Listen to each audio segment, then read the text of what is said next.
40 ہجری کے رمضان کے 18ویں روزے کا وقت قریب آیا۔ حضرت علی علیہ السلام نے اپنی بیٹی کلثوم کے گھر روزہ افطار کرنے کا سوچا تو کلثوم نے حضرت علی علیہ السلام کے لیے دودھ، نمک اور جو کی روٹی کا اہتمام کیا۔ امام علی علیہ السلام نے اپنی بیٹی سے فرمایا، اے میری بیٹی کلثوم، کیا تم نے کبھی دیکھا ہے کہ میرے دسترخوان پر ایک سے زیادہ طعام موجود ہوں؟ اے کلثوم، اس زمین پر بہت سے لوگ ایسے ہیں جن کو ایک طعام بھی نصیب نہیں ہوتا، اور میں ان کا امام 3 طعام کھاؤں؟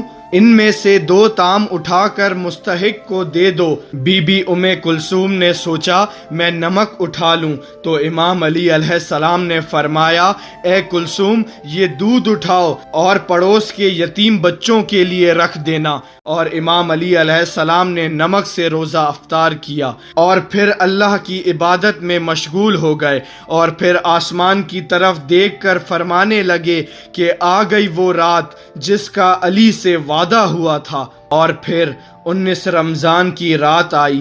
امام علی علیہ السلام مسجد کوفہ کی طرف روانہ ہوئے۔ آپ کے گھر میں جتنے بھی پرندے موجود تھے وہ آپ کو اپنی اپنی زبان میں کہنے لگے، اے مولا تراب، رک جائیں۔ امام علی علیہ السلام اپنے وعدے کو پورا کرنے مسجد کی طرف روانہ ہوئے۔ آپ مسجد میں پہنچے تو جو لوگ مسجد میں سو رہے تھے ان کو جگایا۔ ان میں آپ کا قاتل بھی تھا۔ اس نے جیسے ہی امام علی علیہ السلام کو دیکھا تو آپ نے فرمایا، فجر کے وقت اللہ کے گھر میں سونا اللہ کو پسند نہیں، اٹھو اور جو کام کرنے آئے ہو اس کو انجام دو۔ اس کے بعد امام علی علیہ السلام اپنی آخری اذان دینے لگے، اور جیسے ہی کوفے کی گلیوں میں اذان گونجی تو ایک کوہرام برپا ہو گیا۔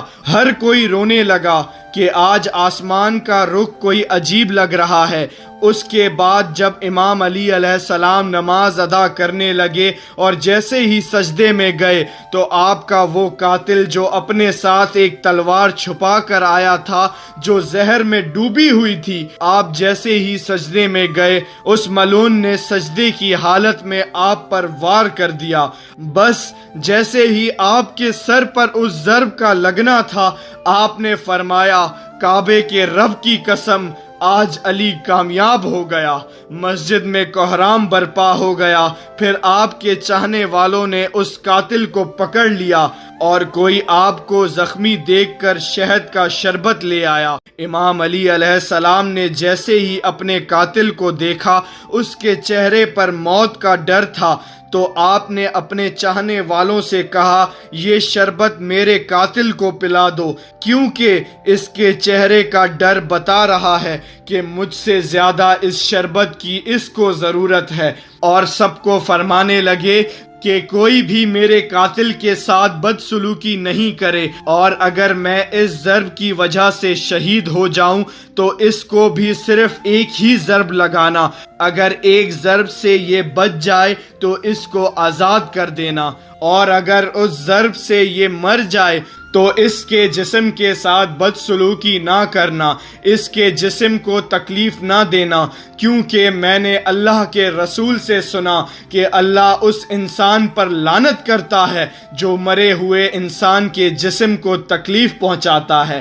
پھر امام علی علیہ السلام کو گھر لے جایا گیا۔ آپ کے مقدس خون سے آپ کی سفید داڑھی سرخ ہو چکی تھی، اور اس زہریلی تلوار کا اثر آپ کے جسم میں پھیلنے لگا تھا۔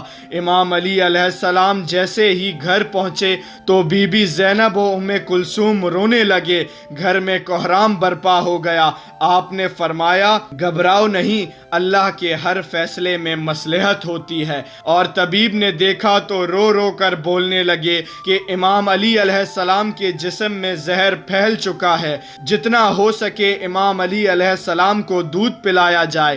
یہ بات جیسے ہی کوفے کی گلیوں تک پہنچی تو ننھے ننھے یتیم بچے اپنے ہاتھوں میں دودھ لیے امام علی علیہ السلام کے دروازے تک پہنچے اور کہنے لگے، یا حسن یا حسین، ہمارے امام کو ہمارے حصے کا دودھ پلا دو، ہم ایک بار یتیم ہو چکے ہیں، دوسری بار نہیں ہونا چاہتے۔ پھر آپ نے فرمایا، حسن و حسین، میری شہادت کے بعد میری قبر کی کسی کو خبر نہ دینا، میرا جنازہ اونٹنی پر رکھ دینا، پیچھے سے حسن و حسین تم اٹھانا، آگے سے جبرائیل اور میکائیل اٹھائیں گے، کیونکہ مجھے پتا ہے اللہ کے دین کے دشمن میری شہادت کے بعد یہ چاہیں گے کہ اس علی کی قبر کو کھود کر علی کے جنازے کی توہین کریں۔ میری قبر پہلے سے ہی بنی ہوگی، جہاں وہ اونٹنی رکے وہاں مجھے تدفین کر دینا، اور یہ بات کسی کو نہ بتانا جب تک اللہ خود ظاہر نہ کرے۔